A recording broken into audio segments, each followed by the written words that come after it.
بسم اللہ الرحمن الرحیم۔ السلام علیکم دوستو، آج ہم بات کریں گے نور الدین زنگی کے بارے میں، جن کا تاریخ میں ایک اہم مقام ہے۔ ان کے مشہور ہونے کی بہت سی وجوہات ہیں، جن میں سے دو کے اوپر آج ہم ڈسکشن کریں گے۔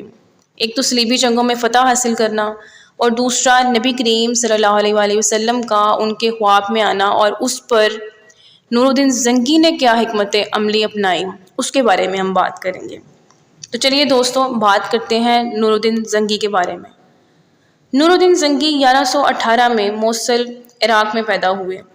وہ ایک مشہور مسلمان اور سپہ سالار بھی تھے، جنہوں نے 12ویں صدی میں اسلامی دنیا میں اہم کردار ادا کیا۔ نور الدین زنگی کا تعلق ایک فوجی خاندان سے تھا۔ ان کے والد امیر الدین زنگی ایک معروف اور مشہور سپہ سالار تھے۔ انہوں نے ابتدائی تعلیم اپنے والد سے ہی حاصل کی تھی اور جوانی میں ہی فوجی تربیت بھی حاصل کر لی تھی۔ 1138 میں اپنے والد کی وفات کے بعد نور الدین نے موصل اور اس کے گرد و نواح کے علاقوں کی حکمرانی بھی سنبھال لی تھی۔ نور الدین زنگی کا صلیبی جنگوں میں کامیابی حاصل کرنا تاریخ کا ایک اہم موڑ ہے، خاص طور پر ان کی فتح ایڈیسیا پر۔ وہ 12ویں صدی کے ایک عظیم مسلمان حکمران تھے۔ ایڈیسیا صلیبیوں کے لیے ایک اہم شہر تھا، لیکن اندرونی تنازعات اور خارجی دباؤ کی وجہ سے وہ کمزور ہو چکا تھا۔ نور الدین زنگی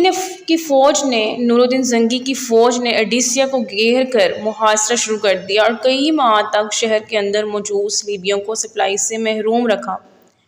بالآخر صلیبی دفاعی قوتیں ایڈیسیا کو بچانے میں ناکام رہیں اور شہر مسلمانوں کے ہاتھوں میں چلا گیا۔ ایڈیسیا کا سقوط صلیبی ریاستوں کے لیے ایک بہت بڑا دھچکا تھا، اور اس کے نتیجے میں دوسری صلیبی جنگ کا آغاز ہوا، جو ایڈیسیا کو دوبارہ فتح کرنے کی کوشش تھی، لیکن وہ بھی ناکام ہو گئی۔ نور الدین زنگی کے مشہور ہونے کا جو دوسرا اہم واقعہ نبی کریم صلی اللہ علیہ وآلہ وسلم کا ان کے خواب میں آنا، تو دوستو چلے اس کے بارے میں ہم ڈسکشن کرتے ہیں کہ وہ کون سا واقعہ تھا۔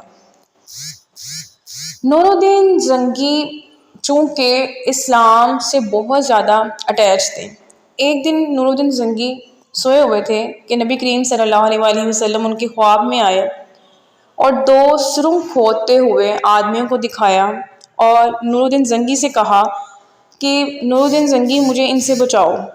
نور الدین زنگی جب اٹھے، انہوں نے وضو کیا، 2 نوافل ادا کیے، پھر سو گئے۔ خواب میں دوبارہ دیکھا کہ نبی کریم صلی اللہ علیہ وآلہ وسلم انہیں پھر کہہ رہے ہیں۔ نور الدین زنگی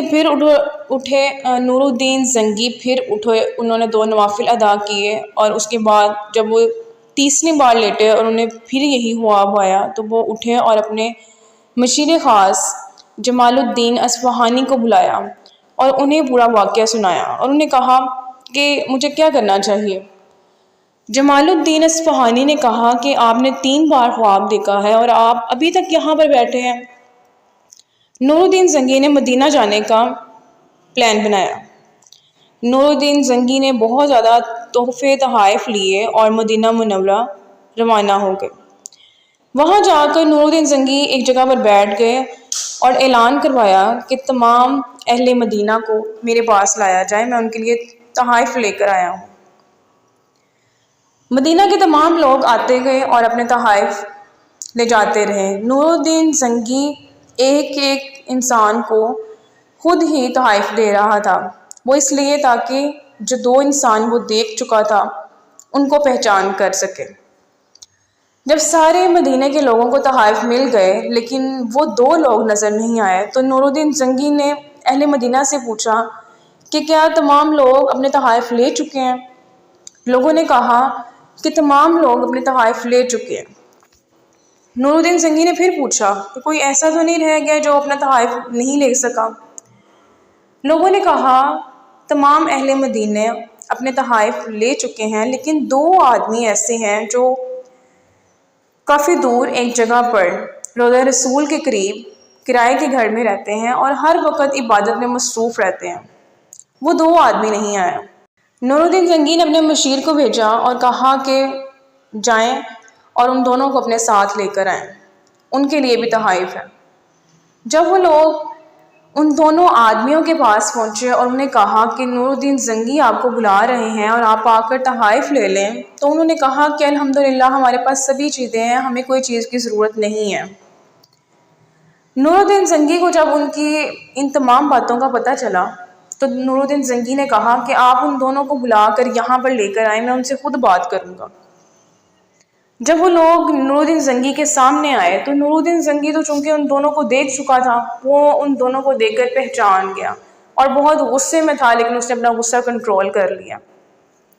نور الدین زنگی نے پوچھا تم یہاں پہ کیسے رہ رہے ہو؟ انہوں نے کہا کہ ہم حج کے ارادے سے آئے تھے، لیکن یہاں پر آ کر ہم نے سوچا کہ ہم روضہ رسول کے سائے میں ہی زندگی گزار دیں، اب یہاں دن رات ہم عبادت میں مصروف رہتے ہیں۔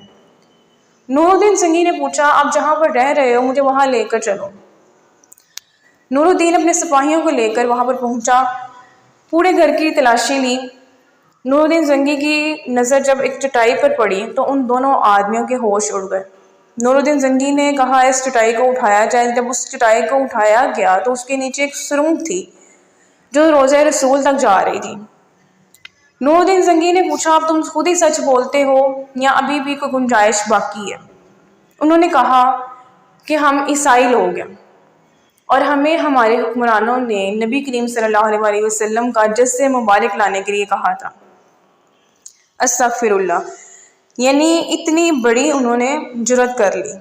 نور الدین زنگی روتے جا رہے تھے اور کہتے جا رہے تھے کہ میرا نصیب پوری دنیا میں نبی کریم صلی اللہ علیہ وسلم نے اس عظیم کام کے لیے مجھے چنا۔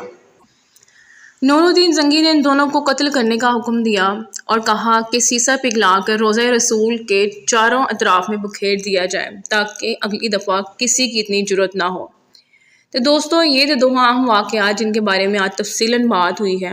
نور الدین زنگی کی وفات 1174 میں ہو گئی اور ان کی وفات کے بعد ان کی سلطنت کو زوال آنا شروع ہو گیا، لیکن ان کی وراثت اور کامیاب حکمرانی کا اثر دیر تک محسوس کیا گیا۔ ان کی وفات کے بعد ان کا بیٹا اسماعیل اتنی طاقتور حکمرانی کی حیثیت میں نہیں تھا، جس کی وجہ سے صلاح الدین ایوبی نے اس وقت کے حالات کا فائدہ اٹھایا اور اپنے آپ کو سلطنت کا حکمران تسلیم کروا لیا۔ تو دوستو آج کی ویڈیو آپ کو کیسی لگی؟ اگر آج کی ویڈیو سے آپ نے بہت فائدہ اٹھایا ہے اور آپ کو نئی باتیں سیکھنے کو ملی ہیں تو ہماری ویڈیو کے لیے ہمارے چینل کو ضرور سبسکرائب کریں، اس کو شیئر کریں اور اس میں کمنٹ باکس میں بتائیں کہ آپ کو نیکسٹ کس طرح کی ویڈیو چاہیے۔